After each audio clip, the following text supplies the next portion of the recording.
first question ఎట్లా అవుతుందండి అంటే సారీ ఇప్పుడు వరకు మీకు అవకాశం ఇచ్చాను మీరు నో సిగ్నేచర్ లేకుండా క్వశ్చన్ వేసే అధికారం మీకు ఎవరు ఇచ్చారండి అంటే ఫస్ట్ సిగ్నేచర్ ఉన్న వాళ్ళకే అవకాశం ఇస్తాం ప్లీజ్ ఏమనుకోవద్దు నెక్స్ట్ మినిస్టర్ గారు సార్ మీరు మాట్లాడారా చిన్నదే మీకు వచ్చిందా ఇక్కడ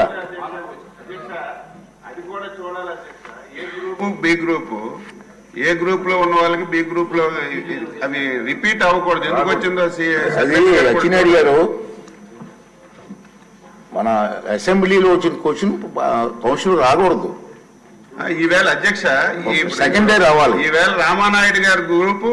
కౌన్సిల్లో ఉండాలి ఇక్కడ ఎలా వచ్చింది క్వశ్చన్ అంటున్నాను కొంచెం సెక్రటరీ గారు చూసుకోవాలి సెక్రటరీ గారు కాదు అన్ని కూడా స్పీకర్ గారు సెక్రటరీ మీద మాట్లాడతారు ఒక్క నిమిషం కూర్చొని చెప్తాను చదువుతా అసెంబ్లీ పంపిన ప్రశ్నలు కొన్ని శాఖల అధికారులు నోటీస్ పాయింట్ అనాలోచితంగా వేరే శాఖలు వాళ్ళే పంపించుకుంటున్నారు ఈ రోజు కూడా వచ్చింది ప్రాబ్లం